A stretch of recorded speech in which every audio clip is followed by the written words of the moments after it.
నమస్తే, welcome to JBN news. వార్తల్లో ముందుగా ముఖ్యాంశాలు.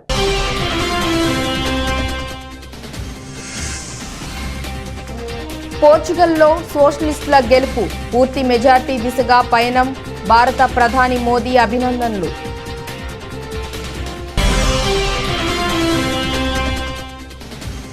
అమెరికాలో మంచు తుఫాన్, 100 ఏళ్ల రికార్డు బ్రేక్. అంధకారంలో ప్రజలు.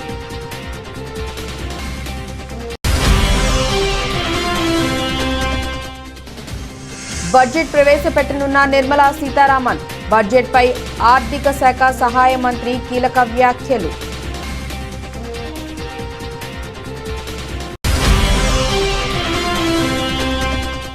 తెలంగాణపై కేంద్రానికి ఎందుకు వివక్ష? అఖిలపక్ష భేటీలో టీఆర్ఎస్ ఎంపీలు. కేకే నామా ప్రశ్న. రాష్ట్రపతి ప్రసంగానికి హాజరు కాని టీఆర్ఎస్ ఎంపీలు.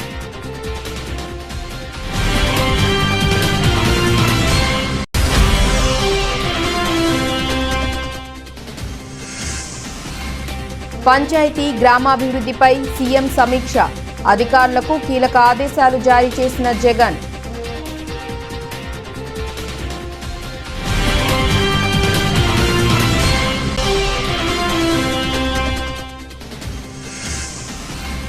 చేపలగడ్డలో నూతనంగా నిర్మించనున్న షాదీఖానాకు ఎమ్మెల్యే కాసు మహేష్ రెడ్డి భూమి పూజ అనంతరం ప్రార్థనలు చేసిన మత పెద్దలు.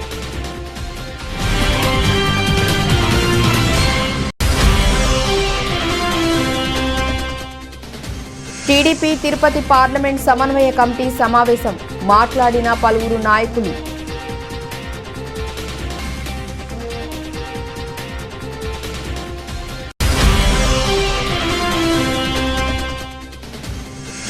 మేడారం జాతరకు 3845 ప్రత్యేక బస్సులు. జాతరకు ముస్తాబవుతున్న మేడారం.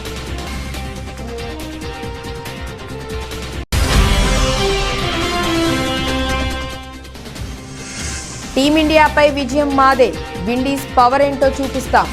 ఆసక్తికర వ్యాఖ్యలు చేసిన హోల్డర్.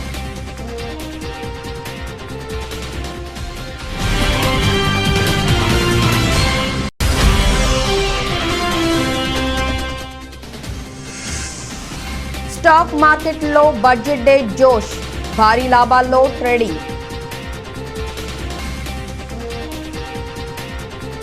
పోర్చుగల్లోని లెఫ్టిస్ట్ ఆలోచన ధోరణితో కూడిన సోషలిస్ట్ పార్టీ సార్వత్రిక ఎన్నికల్లో వరుసగా మూడోమారు విజయం సాధించింది. కోవిడ్తో కుంగిపోయిన పోర్చుగల్ ఆర్థిక వ్యవస్థను ఆదుకునేందుకు యూరోపియన్ యూనియన్ 100 కోట్ల యూరోల సాయాన్ని అందించేందుకు సిద్ధమవుతోంది. ఈ నేపథ్యంలో సోషలిస్టు పార్టీ మరోమారు విజయ దుందుబి మోగించింది. కరోనా వైరస్ కేసుల పెరుగుదల సమయంలో జరిగిన ఈ ఎన్నికల్లో 230 సీట్ల పార్లమెంట్లో సోషలిస్టులు 106 సీట్లు గెలుచుకున్నారు. ఆదివారానికి ఎన్నికల్లో 98.5% ఓట్లను లెక్కించగా ఇందులో సోషలిస్టులు 41% ఓట్లను పొందారు. సోషలిస్టుల ప్రధాన ప్రత్యర్థి సెంటర్ రైట్ సోషల్ డెమోక్రటిక్ పార్టీకి 28% ఓట్లు వచ్చాయి.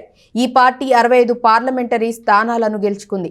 దేశంలోని 1.08 కోట్ల అర్హులైన ఓటర్లలో ఈ దఫా విదేశాల్లో నివసిస్తూ మెయిల్ ద్వారా ఓటు వేసే 15 లక్షల మంది ఓట్లను పరిగణలోనికి తీసుకోలేదు.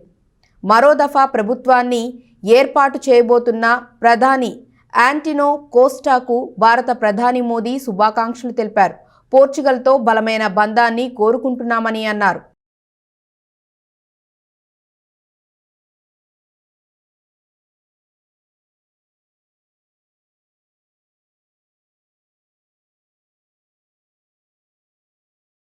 మంచు తుఫాన్ దాటికి ఉత్తర అమెరికా గడ్డకట్టుకుపోతోంది. చలిగాలుల తీవ్రత, భారీగా కురుస్తున్న మంచుతో 100 ఏళ్ల రికార్డులు బ్రేక్ అవుతున్నాయి. జనజీవనం ఎక్కడికక్కడ స్తంభించిపోయింది. అమెరికాలోని ఉత్తర ప్రాంతంలో ఉన్న 10 రాష్ట్రాల ప్రజలు తీవ్ర ఇబ్బందులు పడుతున్నారు. జనాలు ఇళ్లకే పరిమితమయ్యారు. కిటికీలు, తలుపులు తెరవటానికి వీలు లేనంతగా మంచు పేరుకుపోయి గడ్డకట్టుకుపోతోంది. చలిగాలులు బలంగా వీస్తుండటంతో సముద్రం పోటెత్తుతోంది. చాలా వరకు తీర ప్రాంతాలు ముంపుకు గురయ్యాయి. దీనికి తోడు ఉత్తర అమెరికాలో చాలా చోట్ల కరెంటు కోత కూడా మొదలైంది. దీంతో సహాయం చేయాలంటూ ఎమర్జెన్సీ సర్వీసులకు కాల్స్ పోటెత్తుతున్నాయి. మసాచుసెట్స్ ఏరియాలో ఈ సమస్య ఎక్కువగా ఉంది. సుమారు 10 లక్షల మంది ప్రజలు ప్రభుత్వ సాయం కోసం ఎదురుచూస్తున్నారు.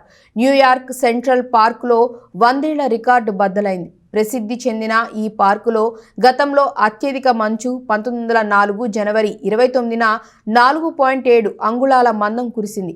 ఇప్పటి వరకు ఇదే హైయెస్ట్గా కొనసాగుతూ వస్తోంది. ప్రస్తుత మంచు తుఫాన్ ధాటికి ఇప్పటికే 7.3 ఇంచుల మందంతో మంచు పేరుకుపోయింది. న్యూజెర్సీలో 1987లో అత్యధికంగా 20.3 అంగుళాల మంచు కురిసింది. ఆ తర్వాత 2014లో 7.4 ఇంచుల మంచు కురిసింది. ఈసారి ఏకంగా 33.2 ఇంచులు మందంతో మంచు పేరుకుపోయింది. న్యూజెర్సీలో ఎక్కడి వాహనాలు అక్కడే ఆగిపోయాయి. ఫిలడెల్ఫియాలో 1904లో 5 ఇంచుల మంచు కురవటం ఇప్పటి వరకు రికార్డుగా ఉండగా తాజాగా 5.8 ఇంచుల మంచుతో పాత రికార్డుకు పాతరపడింది.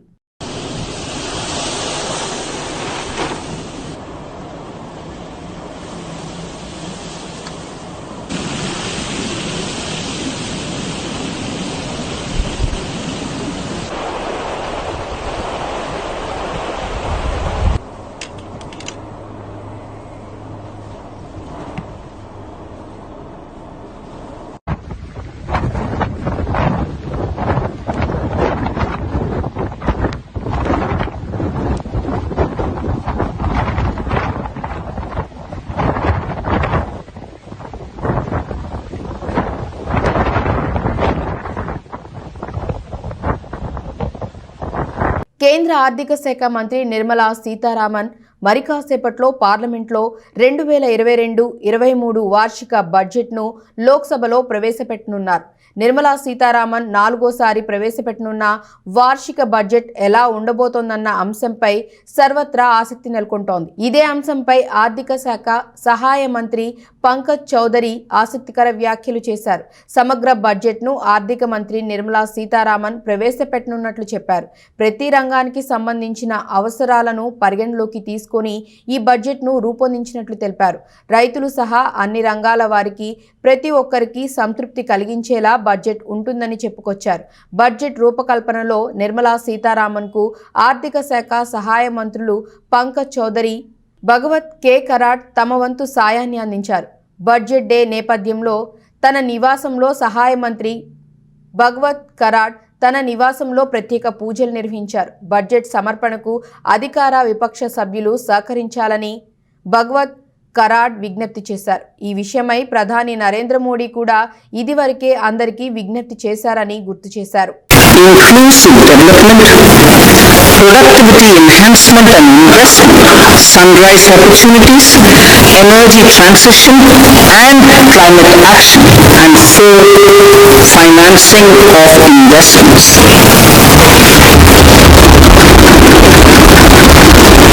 PM Gati Shakti.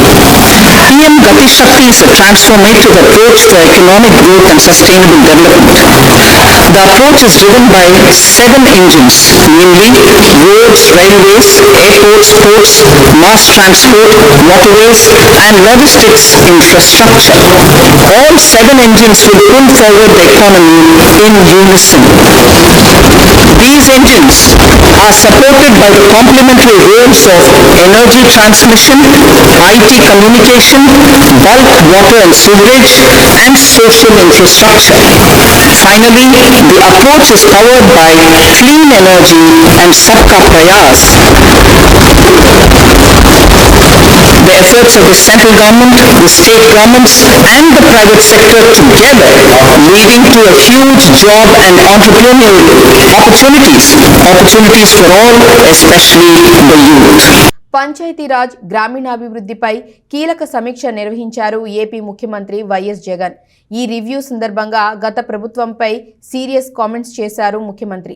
రాష్ట్రంలోని జగనన్న కాలనీల్లో సురక్షిత మంచినీరు, మౌలిక సదుపాయాలు కల్పించాలని అధికారులను ఆదేశించారు ముఖ్యమంత్రి జగన్. ఉపాధి హామీ పనుల్లో భాగంగా గ్రామ సచివాలయాలు, అర్బికేలు, హెల్త్ క్లినిక్లు, డిజిటల్ లైబ్రరీలకు ప్రథమ ప్రాధాన్యత ఇవ్వాలని స్పష్టం చేశారు సీఎం. తాడేపల్లి క్యాంపు కార్యాలయంలో పంచాయతీరాజ్ గ్రామీణాభివృద్ధి శాఖలపై సమీక్ష నిర్వహించారు సీఎం జగన్. ఉపాధి హామీ పథకం పనులు వైఎస్ఆర్ జలకళ గ్రామీణ ప్రాంతాల్లో క్లాబ్ కింద పరిశుభ్రత కార్యక్రమాలపై సమీక్షించారు. గత ప్రభుత్వ హయాంలో నిర్లక్ష్యంగా వదిలేసిన రహదారుల మరమ్మతులు, నిర్మాణాలను ఇప్పుడు పూర్తి చేయాల్సి వస్తోందని అన్నారు ముఖ్యమంత్రి జగన్. 2 ఏళ్లుగా భారీ వర్షాల కారణంగా రహదారులు దెబ్బతిన్నాయని, వాటి మరమ్మతులు చేపట్టినట్లు వివరించారు ముఖ్యమంత్రి. అమూల్ పాల సేకరణ చేస్తున్న జిల్లాలను, ప్రాంతాలను దృష్టిలో పెట్టుకొని BMCUలను పూర్తి చేయాలని అన్నారు సీఎం.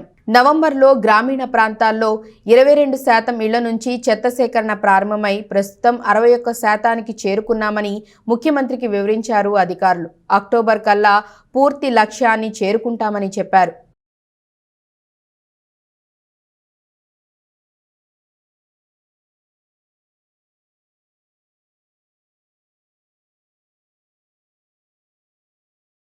మేడారం సమ్మక్క సారాలమ్మ జాతరకు 3845 ప్రత్యేక బస్సులు నడపనున్నట్లు మంత్రి పువ్వాడ అజయ్ కుమార్ తెలిపారు. ఈ నెల 13 నుంచి 20 వరకు ఈ బస్సులు రాకపోకలు కొనసాగిస్తాయని అన్నారు.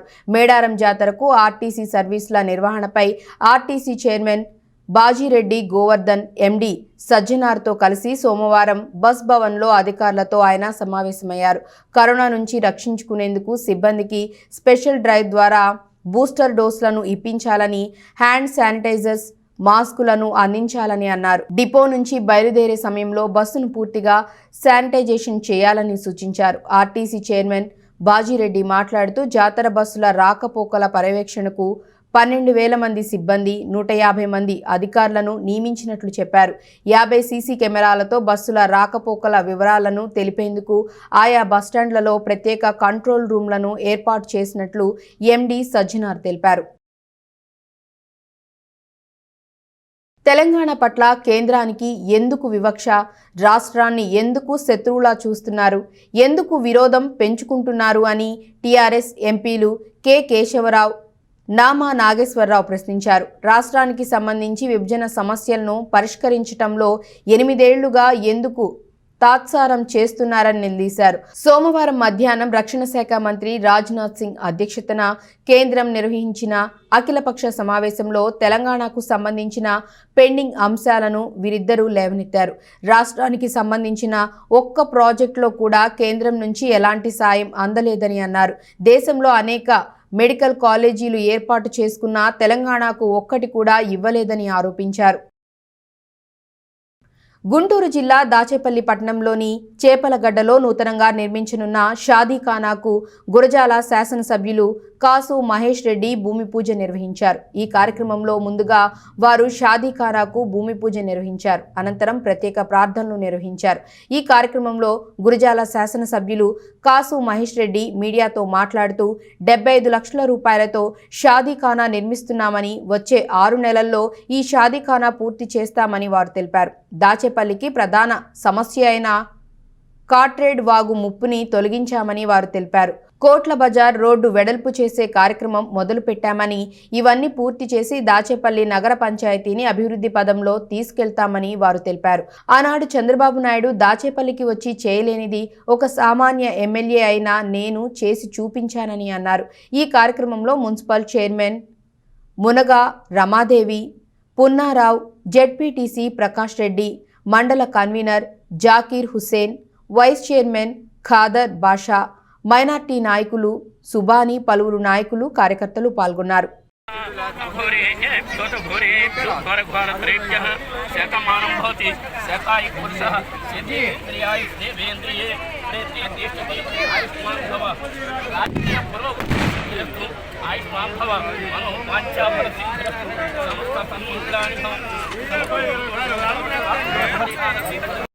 దాచేపల్లి ప్రజల ఆకాంక్ష, ప్రజల కోరిక, కొన్ని తరాల కోరిక కొట్ల బజారు షాదీఖానా అనేది ఈ ఊర్లో. మీరు ఇప్పటికే చూశారు, కొట్ల బజారు మొదలుపెట్టాం. షాదీఖానా కూడా గతంలో ఇక్కడ ప్రచారం జరుగుతున్నప్పుడు ముస్లిం సోదరు సోదరీమణులు అందరూ కూడా అడిగారు, సార్ మా పిల్లలు చదువుకోవడానికి జగన్మోహన్ రెడ్డి గారు డబ్బు ఇస్తున్నారు, అలాగే ఆరోగ్యం కొరకు ఆరోగ్యశ్రీ ఉంది, అలాగే మా పిల్లలు పెళ్లిళ్ళు చేసుకోవాలన్నా, చిన్న చిన్న ఫంక్షన్లు చేసుకోవాలన్నా, లేదు ఉడుగులు కావచ్చు, మెచ్యూర్ ఫంక్షన్ కావచ్చు, దినాలు కావచ్చు, ఏది చెయ్యాలన్నా ఇంత పెద్ద దాచేపల్లి పట్టణం అయితే మీరు చేశారు. కానీ నడివీధిలో చేసుకోవాల్సి వస్తుంది. వాన పడితే టెంట్లు తడిసిపోవటం, ఫంక్షన్లు అస్తవ్యస్తం అవటం. ఒక మంచి షాదీఖానా. శ్రీకాకుళం జిల్లా పలాస నియోజకవర్గ టీడీపీ ఇన్ఛార్జ్ గౌతు శిరీష మాట్లాడుతూ నేరస్తుల్లో బాధితుల్లో పార్టీలు కులాలు చూసే నీచమైన సంస్కృతి టీడీపీకి లేదు, అందుకే పార్టీ నుండి బయటికి పంపించామని, మరి మీ వైకాపా పార్టీకి ఆ నిబద్ధత ఉందా అని టీడీపీ రాష్ట్ర ప్రధాన కార్యదర్శి పలాస నియోజకవర్గ టీడీపీ ఇన్ఛార్జ్ గౌతు శిరీష సూటిగా ప్రశ్నించారు. చెప్పాలని మీ ముందుకు వచ్చాను. వినోద్ జైన్ అన్న వ్యక్తి తెలుగుదేశం పార్టీ వ్యక్తి. ఆయనకి తెలుగుదేశం పార్టీ నాయకులతో పాటు రాష్ట్రంలో దేశంలో ఎన్ని పార్టీలు ఉన్నాయో అన్ని పార్టీలకు చెందిన నాయకులతో కూడా ఆయనకి ఫోటోలు ఉన్నాయి. ఆయన తెలుగుదేశం వ్యక్తి అని తెలిసిన వెంటనే, ఈ నేరం జరిగిన బయటకు వచ్చిన వెంటనే చంద్రబాబు నాయుడు గారి ఆదేశాల మేరకు ఆయన్ని పార్టీ నుంచి సస్పెండ్ చేసి చట్టం ఆయన మీద చట్టపరమైన చర్యలు వెంటనే తీసుకోవాలని చెప్పి చంద్రబాబు నాయుడు గారు కోరారు. అది మా తెలుగుదేశం పార్టీ క్రమశిక్షణ. ఈరోజు పుట్టల్లోంచి చీమలు బయటకు వచ్చినట్టు తెగ మీడియా ముందుకు వచ్చి మాట్లాడుతున్న వైసీపీ నాయకులకి ఒకటే మాట, గంట ఉంటావా రాత్రంతా ఉంటావా అని మాట్లాడే మీ ఎమ్మెల్యేలు, అరగంట చాలు అని మాట్లాడే మీ అమాత్య వర్గ. గుంటూరు జిల్లా దుర్గి మండలంలోని కాకిరాలకు వెళ్లే మార్గంలో 80 లీటర్ల నాటుసారా అక్రమంగా తరలిస్తున్న 4 వ్యక్తులను అరెస్ట్ చేసిన పోలీసులు. వీరి వద్ద నుండి 80 లీటర్ల నాటుసారాను స్వాధీనం చేసుకున్నట్లు దుర్గి ఎస్ఐ పాల్ రవీందర్ తెలిపారు. వీరు ఇచ్చిన సమాచారం మేరకు మించాలంపాడు అటవీ ప్రాంతంలో నాటుసారా తయారు చేసేందుకు సిద్ధంగా ఉంచిన బెల్లపు ఊటను ధ్వంసం చేశారు. ఈ 4లో 2 మించాలపాడు గ్రామానికి చెందిన వారిగా, మరో 2 దుర్గికి చెందిన వారుగా ఎస్ఐ పాల్ రవీంద్ర తెలిపారు.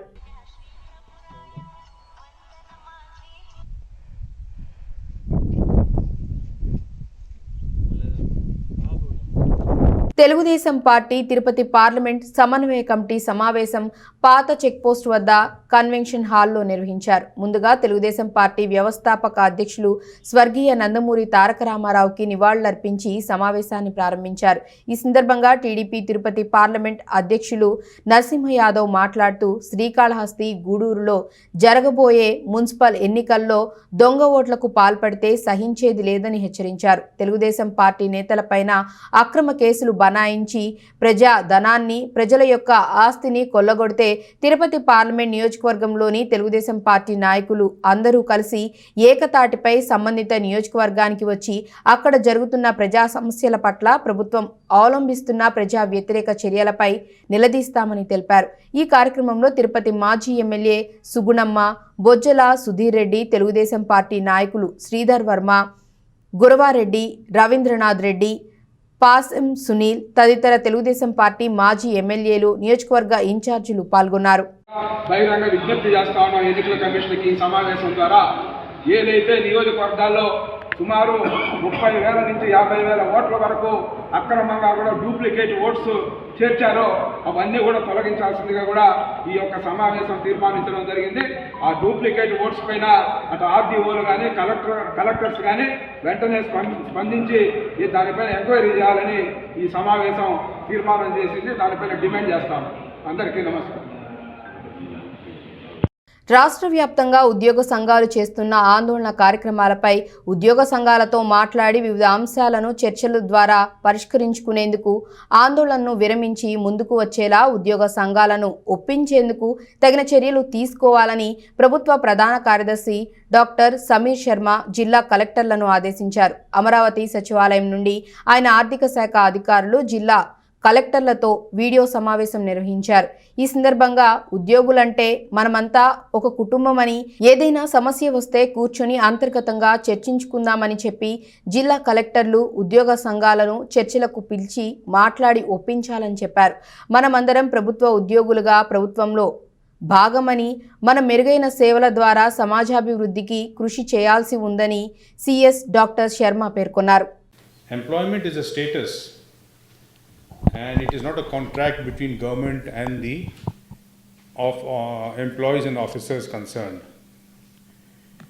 Now, we will uphold this status, all of us do, and I'm sure the employees will also do.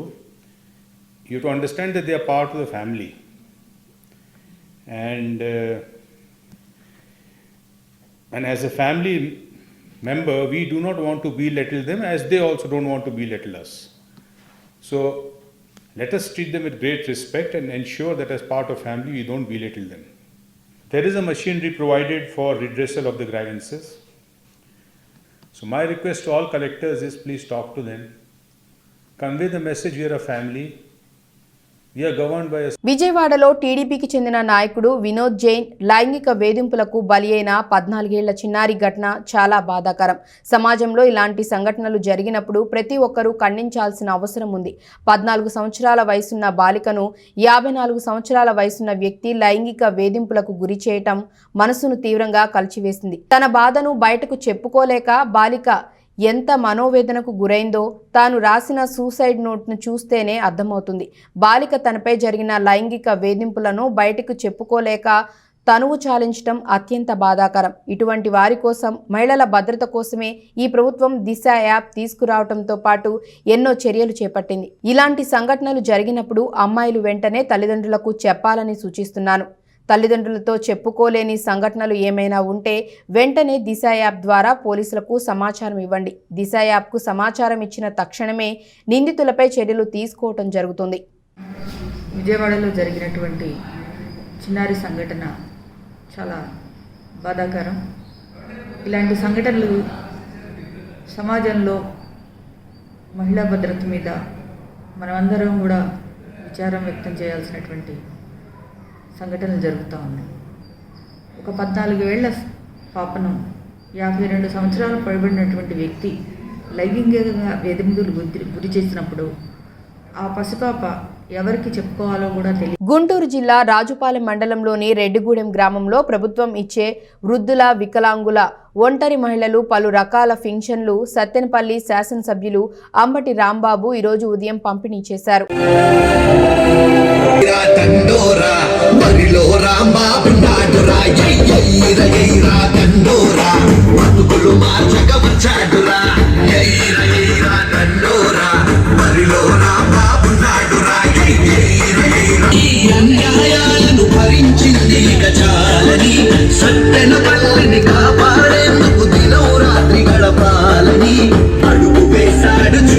KPHB Nizampet రోడ్లోని శ్రీశ్రీ హోలిస్టిక్ ఆసుపత్రి మొదటి అంతస్తులో అర్ధరాత్రి అగ్ని ప్రమాదం సంభవించింది. దట్టమైన పొగలు కమ్ముకోవడంతో ఊపిరాడక ఉక్కిరిబిక్కిరి అయ్యారు. అప్రమత్తమైన సిబ్బంది ఫైర్ స్టేషన్కు సమాచారం అందించారు. 4 ఫైర్ ఇంజన్లు ఘటనా స్థలానికి చేరుకొని మంటలను ఆర్పారు. ప్రమాదం జరిగిన అంతస్తులో దాదాపు 30 మంది రోగులు ఉన్నట్లు తెలుస్తోంది. ఐసీయూ వార్డులోని బాధితులను సెక్యూరిటీ గార్డులు భుజాలపై వేసుకుని బయటకు తీసుకొచ్చారు. ఆసుపత్రిలో ఒక్కసారిగా మంటలు చెలరేగటంతో రోగులతో పాటు వైద్య సిబ్బంది హాహాకారాలు చేస్తూ పరుగులు పెట్టారు. ప్రమాదానికి షార్ట్ సర్క్యూట్ కారణంగా తెలుస్తోంది. ఆసుపత్రిలోని రోగులను హుటాహుట్న అంబులెన్స్లో వేరే ఆసుపత్రులకు తరలించారు. శేరిలింగంపల్లి ఎమ్మెల్యే ఆరేకపూడి గాంధీ, మాదాపూర్ డీసీపీ శిల్పవల్లి తదితరులు ఆసుపత్రిని సందర్శించారు. సుమారుగా 10:30-11 ప్రాంతంలో ప్యానల్ బోర్డు ఫైర్ అవటం, సీలింగు, వైరింగు, అక్కడ ఉన్నటువంటి సామాను ఫైర్తో మొత్తం అంతా కూడా హాస్పిటల్ అంతా పొగలు వ్యాపించడం జరిగింది. స్వదేశంలో ఇంగ్లాండ్ను మట్టి కర్పించి టీమిండియా పర్యటనకు వెస్టిండీస్ బయలుదేరింది. కిరణ్ పోలార్డ్ నేతృత్వంలోని విండీస్ జట్టు మంగళవారం రాత్రి భారత్కు చేరుకోనుంది. అనంతరం అహ్మదాబాద్లో 3 రోజుల పాటు క్వారంటైన్లో విండీస్ జట్టు గడపనుంది. ఈ నేపథ్యంలో వెస్టిండీస్ స్టార్ ఆల్రౌండర్ జేసన్ హోలార్డ్ ఆసక్తికర వ్యాఖ్యలు చేశాడు. స్వదేశంలో టీమిండియాను ఓడించటం అంత సులువు కాదని, అయితే ప్రస్తుత కరీబియన్ జట్టుకు భారత్ను ఓడించే సత్తా ఉందని హోల్డర్ తెలిపాడు. టీమిండియాతో సిరీస్ అతిపెద్ద సిరీస్గా భావిస్తున్నాను. ప్రపంచంలోనే భారత్ అత్యుత్తమ ఆల్రౌండర్ క్రికెట్ జట్టు. వాళ్ల గడ్డపై వారిని ఓడించడం అంత సులువు కాదు. గత 2 ఏళ్లుగా టీమిండియా స్వదేశంలో అద్భుతంగా రాణిస్తుంది. కానీ ప్రస్తుత వెస్టిండీస్ జట్టుకు భారత్ను ఓడించే సత్తా ఉంది. గత ఏడాది స్వదేశంలో ఐర్లాండ్ చేతిలో ఓటమి తర్వాత మా జట్టు నిరాశకు గురైంది. ఇంగ్లాండ్పై మా జట్టు బౌన్స్ బ్యాక్ చేసి అద్భుతమైన విజయం సాధించింది. అదేవిధంగా మా డ్రెస్సింగ్ రూమ్లో కూడా ఎటువంటి విభేదాలు లేవు అని హోల్డర్ పేర్కొన్నాడు. ఇక భారత పర్యటనలో భాగంగా విండీస్ జట్టు 3 వన్డేలు, టీ20లు ఆడనుంది.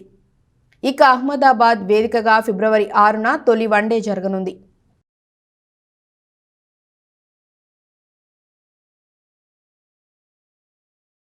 బడ్జెట్ నేపథ్యంలో స్టాక్ మార్కెట్ సూచీలు పరుగులు పెడుతున్నాయి. ఆర్థిక సర్వే ఫలితాలు సైతం ఆశాజనకంగా ఉండటం, వృద్ధి రేటు 9% పైగా ఉండటంతో ఇన్వెస్టర్లు మార్కెట్పై నమ్మకం చూపిస్తున్నారు. మార్కెట్ ప్రారంభమైన అరగంటలోపే బీఎస్ఈ సెన్సెక్స్ 500 పాయింట్లు లాభపడగా నిఫ్టీ 151 పాయింట్లు లాభంలో ఉంది. మార్కెట్ ముగిసేసరికి సెన్సెక్స్ 1000 పాయింట్ల లాభంతో ముగియవచ్చునని నిపుణులు అంచనా వేస్తున్నారు. నిన్న సాయంత్రం బీఎస్ఈ సెన్సెక్స్ 58,014 పాయింట్ల దగ్గర క్లోజ్ అయింది.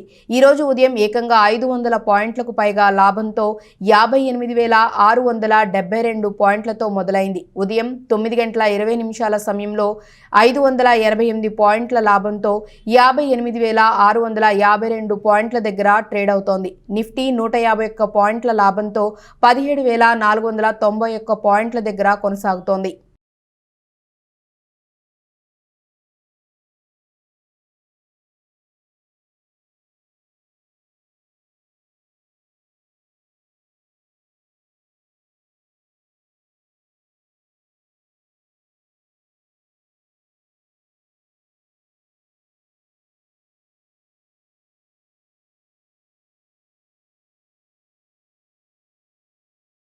వార్తలు ముగించే ముందు ముఖ్యాంశాలు మరోసారి.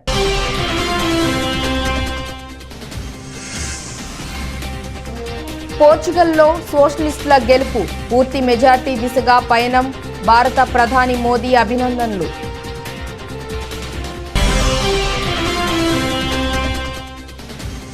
అమెరికాలో మంచు తుఫాన్, 100 ఏళ్ల రికార్డు బ్రేక్, అంధకారంలో ప్రజలు.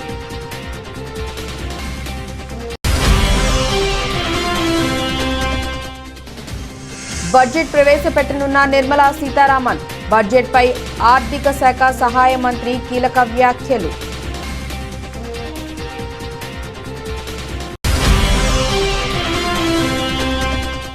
తెలంగాణపై కేంద్రానికి ఎందుకు వివక్ష, అఖిలపక్ష భేటీలో టీఆర్ఎస్ ఎంపీలు.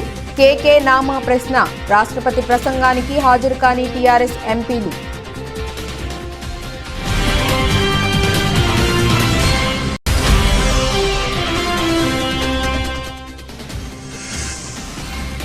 పంచాయతీ గ్రామాభివృద్ధిపై సీఎం సమీక్ష, అధికారులకు కీలక ఆదేశాలు జారీ చేసిన జగన్.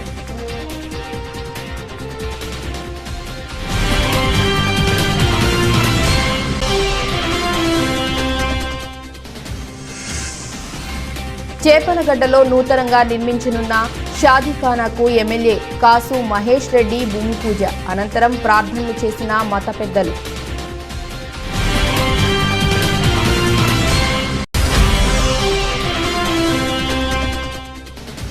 టీడీపీ తిరుపతి పార్లమెంట్ సమన్వయ కమిటీ సమావేశం, మాట్లాడిన పలువురు నాయకులు.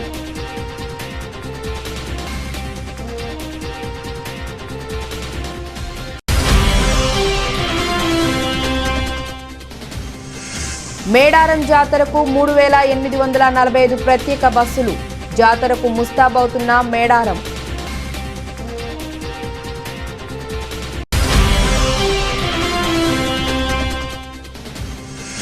టీమిండియాపై విజయం మాదే, విండీస్ పవర్ ఏంటో చూపిస్తాం, ఆసక్తికర వ్యాఖ్యలు చేసిన హోల్డర్.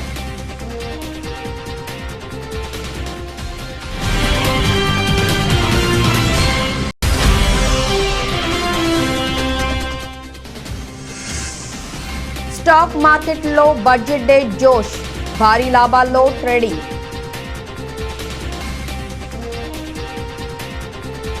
ఇక ఇవి ఇప్పటివరకున్న అప్డేట్స్. నమస్కారం.